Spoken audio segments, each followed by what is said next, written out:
We all long for the world to be good, for people to live in peace, act with love and justice.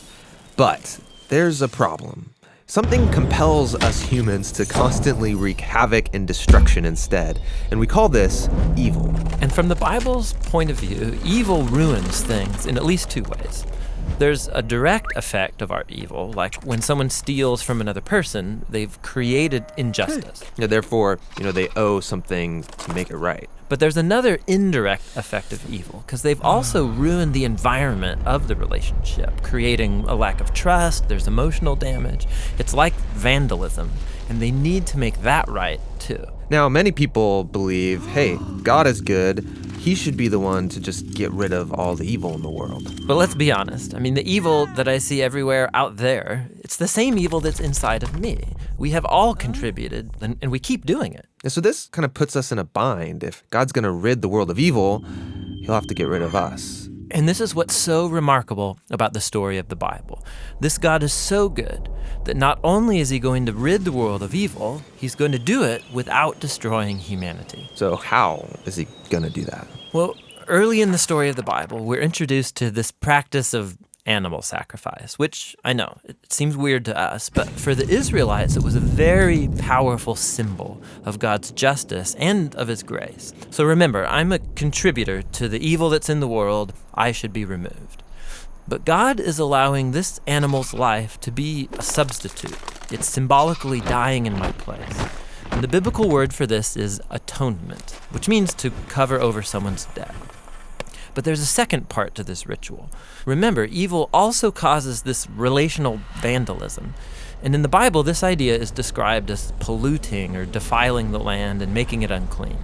So the priest would symbolically wash away the vandalism by sprinkling the animal's blood in different parts of the temple. So the animal's blood is cleaning things? Well, remember, this is a symbol, and it's a symbol that we're not used to. The blood represents life.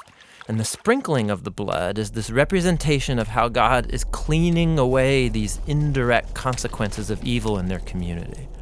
In the Bible, this process is called purification.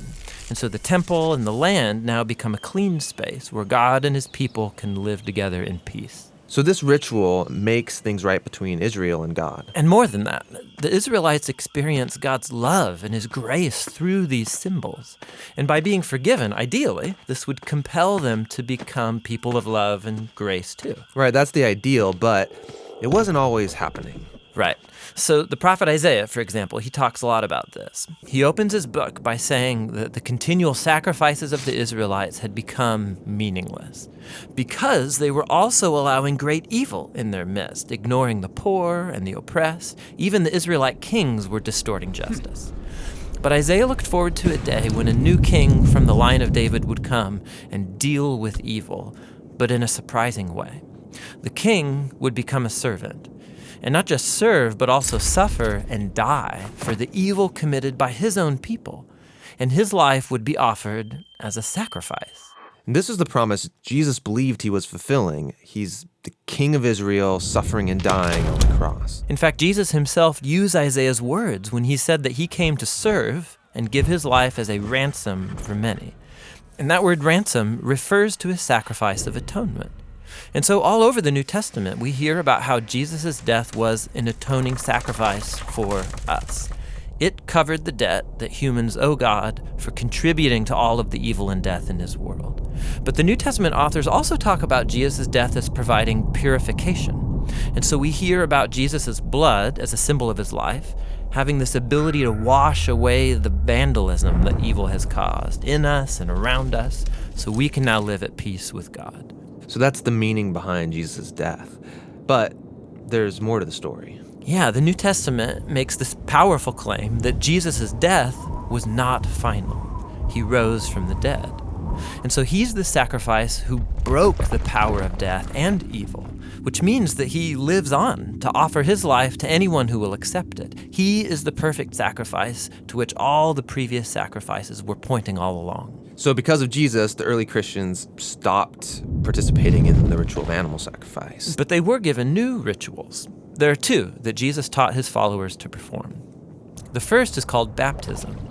Just as Jesus died, so going into the water becomes this personal connection you now have to his death. And in coming out of the water, you, so to speak, come back to life with Jesus. So baptism is the sacred ritual that joins your story to Jesus' death and his resurrection. The second ritual is called the Lord's Supper, which is a reenactment of Jesus' last meal with his disciples, and he used bread and wine to portray his coming death as a sacrifice. And so now, followers of Jesus, they take the bread and the cup regularly to remember and to participate in the power of Jesus' death and in his life. So these rituals, they remind us of God's love and encourage us to live a life of love and grace. But they do more than that. They connect us to a new life source. The very power that brought Jesus back from the dead is the same power that can deal with the evil in our own lives and transform us into people who lead lives of love and peace.